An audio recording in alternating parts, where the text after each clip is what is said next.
Sun Risers Hyderabad ఐపీఎల్లో play of కి చేరింది. ఎనిమిదవసారి ఐపీఎల్లో ఎనిమిదవసారి ప్లే ఆఫ్ కి చేరింది. అంతేకాదు గుజరాత్ టైటన్స్ ని కూడా ప్లే ఆఫ్ కి తీసుకువెళ్ళింది. రాజస్థాన్ రాయల్స్ కి తప్ప మిగతా ఏ టీమ్స్ కూడా 16 పాయింట్లను రీచ్ అవ్వలేవు అన్ని మ్యాచ్లు గెలిచినా కూడా. సో అందుకనే గుజరాత్ టైటన్స్ ఆటోమేటిక్ గా క్వాలిఫై అయిపోయింది. మరి ఈ మ్యాచ్ లో ఎస్ఆర్హెచ్ ఎటువంటి ప్లాన్ ని అమలు చేసింది, తమ న్యాచురల్ స్టైల్ కి విరుద్ధంగా ఎలా ఆడగలిగింది, ఆ స్ట్రైక్ రేట్లు ఎలా తగ్గాయి, ఆ స్ట్రైక్ రొటేషన్స్ ఎలా పెరిగాయి, ఆ పార్ట్నర్షిప్స్ ఎలా బిల్డ్ చేశారు, ఆ డీటెయిల్స్ అన్న ఒకసారి చూద్దాం.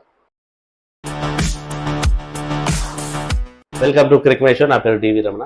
చెన్నైలోని చేపాక్ స్టేడియంలో మ్యాచ్ అనగానే అందరికీ స్లో వికెట్ అన్నదే గుర్తొచ్చింది. ఎందుకంటే గతంలో కూడా ఇక్కడ జరిగినటువంటి మ్యాచ్లు 160, 180 అట్లానే స్కోర్లు నమోదయ్యాయి. టాస్ గెలవగానే రుతురాజ్ గైక్వాడ్ ఏ మాత్రం డౌట్ లేకుండా ఫస్ట్ బ్యాటింగ్ తీసుకున్నాడు. సో దీనికి రీజన్ చాలా మంది ఏమనుకున్నారంటే ఎస్ఆర్హెచ్ కి కనుక బ్యాటింగ్ ఇస్తే వాళ్ళు భారీ స్కోర్ నమోదు చేస్తే చేజ్ చేయడం కొంచెం కష్టం అవుతుందేమో, సో ఫస్ట్ బ్యాటింగ్ చేసి వాళ్ళ మీద ప్రెషర్ పెట్టొచ్చు అన్న ఉద్దేశంతో తీసుకున్నాడు Ruturaj Gaikwad. Captain Pat Cummins మాత్రం అద్భుతమైన ప్లానింగ్తో బౌలింగ్లోకి దిగాడు. సో తను కావాలనుకుంది కూడా బౌలింగ్ అని చెప్పాడు. అందుకు తగ్గట్టుగానే మొదటి 5 ఓవర్లలో 5 డిఫరెంట్ బౌలర్లను యూజ్ చేశాడు ప్యాట్ కమిన్స్. అది కొంత కలిసి వచ్చిందని చెప్పొచ్చు. ఫస్ట్ ఓవర్ నితీష్ కుమార్ రెడ్డికి ఇచ్చాడు సర్ప్రైజింగ్లీ. అయితే నితీష్ కుమార్ రెడ్డి ఎక్స్పెన్సివ్గా ప్రూవ్ అయ్యాడు. ఫస్ట్ ఓవర్లోనే 17 రన్స్ ఇచ్చాడు. సంజు శాంసన్ భారీ షాట్ లాగాడు. ఫస్ట్ బాల్ నో బాల్ వేశాడు, ఆ తర్వాత సిక్సర్ బాదాడు సంజు శాంసన్ ఆ నెక్స్ట్ బాల్కే. సో మొత్తంగా ఫస్ట్ ఓవర్లో 17 రన్స్ వచ్చాయి. ఆ తర్వాత ప్రఫుల్ హింగేకి ఇచ్చాడు. ప్రఫుల్ హింగే కూడా ఎక్స్పెన్సివ్గానే ప్రూవ్ అయ్యాడు. ఈ దశలో కెప్టెన్ ప్యాట్ కమిన్స్ బౌలింగ్కి వచ్చాడు. ఇన్నింగ్స్ 3వ ఓవర్లో సంజు శాంసన్ని అవుట్ చేశాడు. సంజు శాంసన్ని అవుట్ చేయడంతో తొలి వికెట్ కోల్పోయింది చెన్నై సూపర్ కింగ్స్. ఆ తర్వాత ఉర్విల్ పటేల్ వచ్చాడు బ్యాటింగ్లోకి. ఉర్విల్ పటేల్ కూడా మంచి సిక్సర్లు బాదాడు. 2 సిక్సర్లు ఏమో కొట్టినట్టున్నాడు. ప్యాట్ కమిన్స్ ఓవర్లో కూడా ఒక సిక్సర్ కొట్టాడు. సో దీంతో అతను డేంజరస్గా కనిపిస్తున్న టైంలో సాకిబ్ హుస్సేన్ రంగంలోకి దిగాడు. సాకిబ్ హుస్సేన్ ఉర్విల్ పటేల్ని బోల్తా కొట్టించాడు. క్లీన్ బౌల్డ్ చేశాడు అతన్ని. మొత్తానికి పవర్ ప్లే ముగిసేసరికి చెన్నై సూపర్ కింగ్స్ 57 రన్స్ చేసి 2 వికెట్లు కోల్పోయింది. ఆ తర్వాత కెప్టెన్ రుతురాజ్ గైక్వాడ్కి కార్తిక్ శర్మ జత కలిశాడు. ఈ ఇద్దరు కలిసి స్కోర్ బోర్డును అయితే ముందుకు తీసుకెళ్లారు. ఎస్పెషల్లీ కార్తిక్ శర్మ మంచి ఫామ్లో ఉన్నాడు. తను ఆ ఫియర్లెస్ క్రికెట్ ఆడటం అలానే కంటిన్యూ చేశాడు. సో వీళ్ళిద్దరూ కలిసి రుతురాజ్ గైక్వాడ్ అండ్ కార్తిక్ శర్మ థర్డ్ వికెట్కి 42 రన్స్ జోడించారు. సో ఎప్పుడైతే కార్తిక్ శర్మ డేంజరస్గా కనిపిస్తున్నాడో మళ్ళీ ప్యాట్ కమిన్స్ రంగంలోకి దిగాడు. ఒక అద్భుతమైన బౌన్సర్తో బోల్తా కొట్టించాడు కార్తిక్ శర్మని. సో ఇదే టైంలో వాళ్ళ హెడ్ కోచ్ స్టీఫెన్ ఫ్లెమింగ్ బ్రాడ్కాస్టర్స్తో ఇంటర్వ్యూ మాట్లాడుతున్నాడు. ఆ టైంలోనే వికెట్ కోల్పోయింది. అప్పుడే చెప్పాడు స్టీఫెన్ ఫ్లెమింగ్, ఒక స్మార్ట్ బౌలర్ ప్యాట్ కమిన్స్, ఒక స్మార్ట్ బౌలర్ అని, చాలా అద్భుతంగా బౌలింగ్ వేస్తున్నాడు అని చెప్పాడు. సో అది ప్రూవ్ చేస్తూనే 3 వికెట్లు పడగొట్టాడు ఈ మ్యాచ్లో ప్యాట్ కమిన్స్.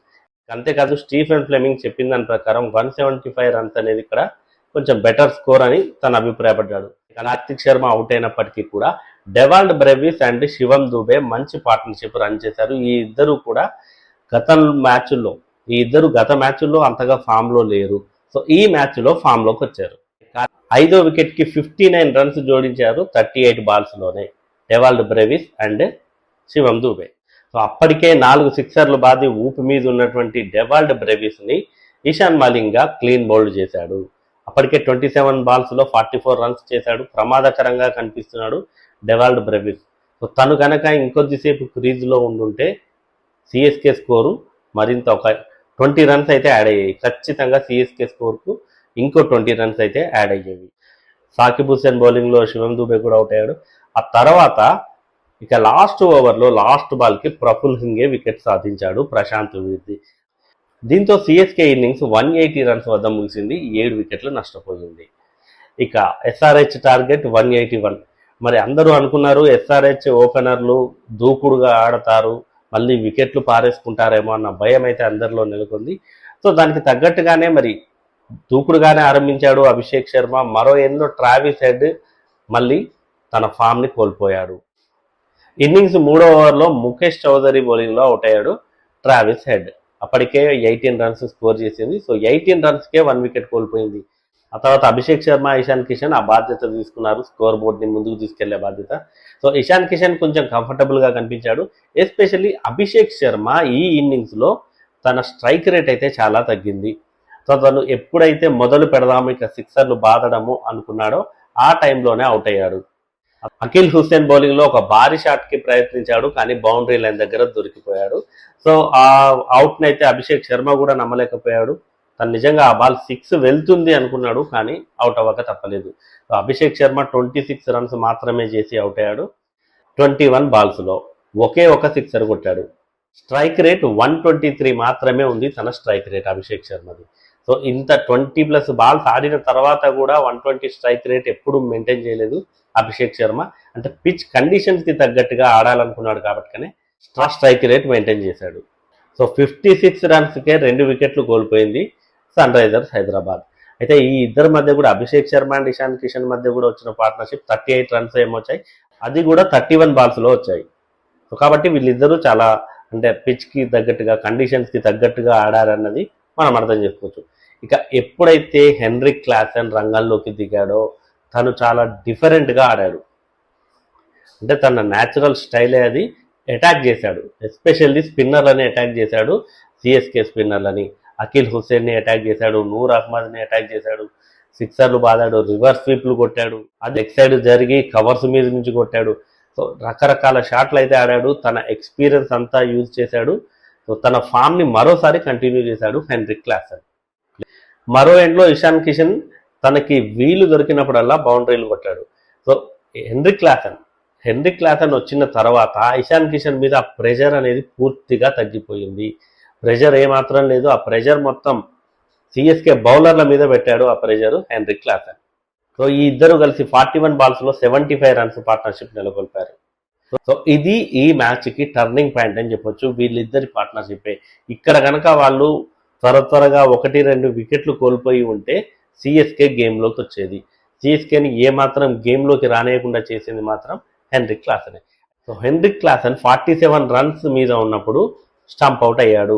అది కూడా సంజు శాంసన్ ఒక అద్భుతమైన స్టంపింగ్ చేయడంతో అతను వెనుదిరగాల్సి వచ్చింది.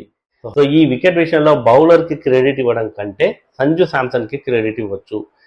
సో తను అద్భుతంగా పికప్ చేశాడు, భారీ షాట్ కొట్టబోయాడు హెన్రిక్ క్లాసెన్.